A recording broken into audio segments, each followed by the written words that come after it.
What do you think is important for us to recognize about Judaism as the foundation of Christianity? What are the important elements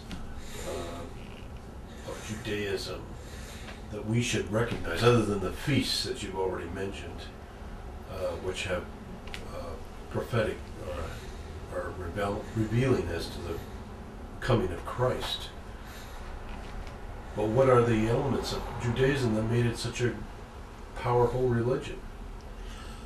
The power of the Jewish religion came from the fact that they remembered their traditions, they celebrated them at the right time, and they knew why they were celebrating them, and that they knew that these were allegories to their Messiah.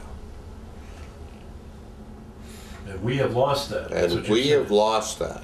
We have lost that, and that again is a basic foundation from which Christianity came, was the recognition of these feasts being a prophecy of Christ's coming.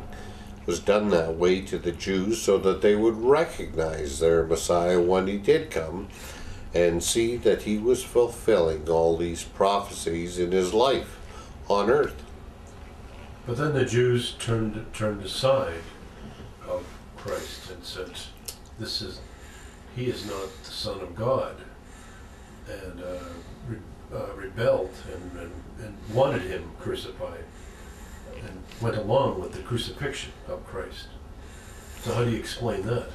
Well, this is a very interesting thing. We've got to look at their church at that time. They had a lot of power.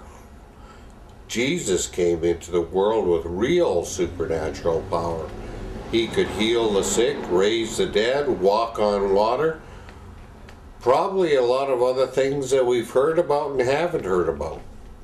So he could do what he said he could do. He had the stuff.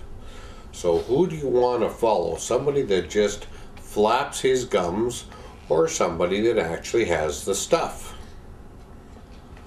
Now, Jesus became a threat to the religious hierarchical power.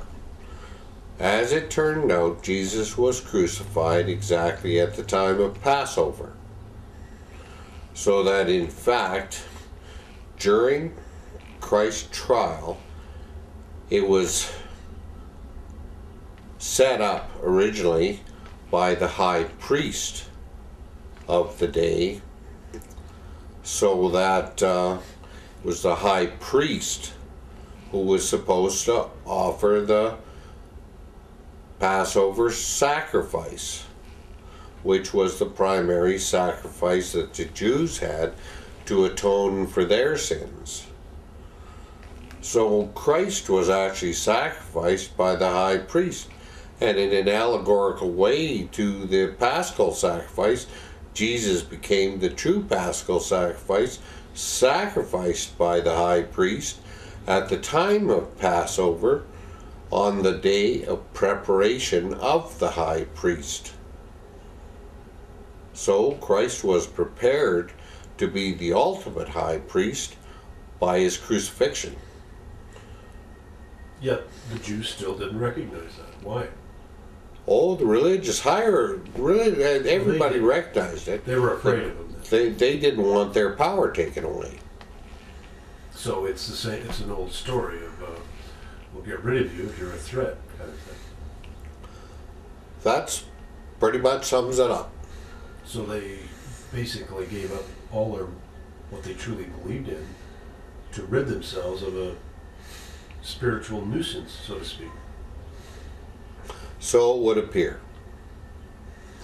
But what are the strengths, other than this, Brian? How do you, I know you spoke to many different elements of Judaism in the past.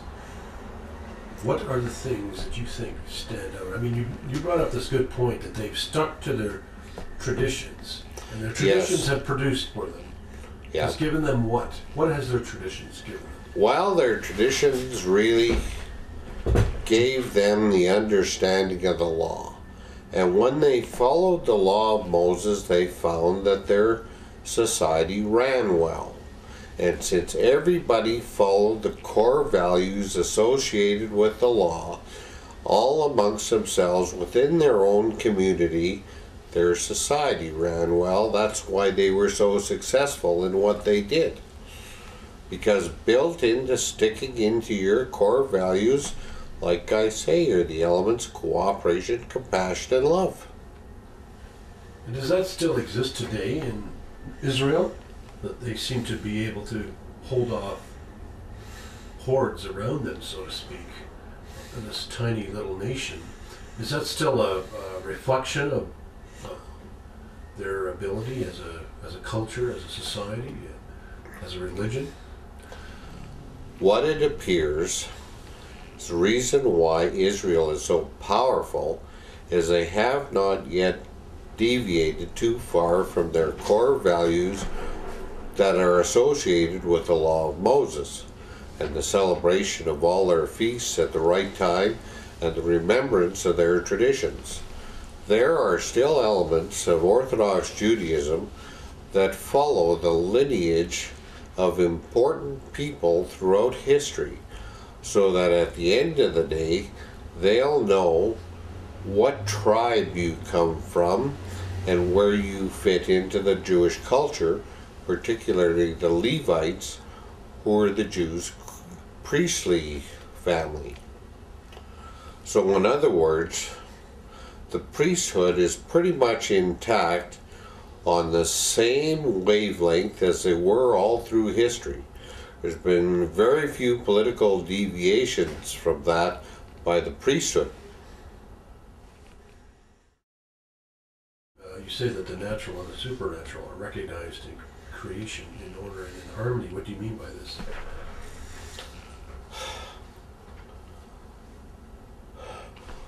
Well, if we go back to the 5 elements of philosophy that were originally stated, which was logic, ethics, epistemology, natural science, and metaphysics, it's important to realize that the first 4 are visible in some way to the natural world. Metaphysics is a study of things which cannot be seen. And the whole element of alignment means if you consider all 5 together and in alignment, the creation will be stable. The Jews kept this stability by the celebration of their feasts at the right time and following the law of Moses and sticking to their core values. Today in Christianity, like I said, we've got the very foundations of our religion changed from the very basis on what Christianity was founded on. This starts to make things unstable because we no longer seem to be telling the appropriate truths associated with the very foundations of our Christianity. When we tell people that Christ was crucified on Good Friday and rose on Easter Sunday, like I said before, any fool can see that's not 3 days and 3 nights. So when we tell people Christ was in the grave for 3 days and 3 nights, and Good Friday and Easter Sunday is not 3 days and 3 nights, simply right at the root of our religion, why do we think that anybody should believe us about anything else? So this opens the door for competition from other religions, from other traditions, from New Age philosophy, for instance. If we can't get that right, if Christianity can't get that right, or the official Christianity can't get it right, obviously that is a threat to the, as you say, the stability of the culture, the society. Well, I would be amiss if I were to state that I knew how many religions there were in the world at the time of Christ. But we assume there are all kinds of various kind of beliefs out there. purpose of which was to establish some core values by which the whole culture would operate. And the more they stuck to their core values, the more cooperation, compassion, and love there were among them. So as far as this is concerned, you might want to think that Christianity has no advantage over any other religion, except for the fact that what Christ preached, he could do. He had the stuff. Who do you want to listen to? Somebody who just flapped their gums? Or somebody that had the stuff? So what is the realignment which you refer to? What are you referring to here? The realignment starts with going back to the beginning and getting our roots in order and the understandings of our traditions and why we do things at different times. Now, some traditions come out of dogma, but some come out of the basic doctrine of the original way Jesus set things up with the apostles when he was here and after and just before he left and after his resurrection. These things, Jesus was on the earth for 40 days after his resurrection, and we have no idea, it's not written down anywhere, what he told his apostles during those 40 days. But it was from them that Christianity began to spread from Israel out through the world. And then we come to this juncture in Christian history of when Constantine and the Nicene Council meet. How do you view that whole event in terms of this overall concept of our stability and our all of these things of core values being distorted, and how do you relate all that together? First of all, let's look at Constantine. According to what I understand, in recent years, it's not clearly understood whether Constantine was really a Christian or not. When he went up to his famous hill to make his commitment, it's not really sure. People aren't really sure anymore what he really did up there, what he committed himself to. The thing that he did when he came back, though, was to make Christianity the official religion of the Roman Empire.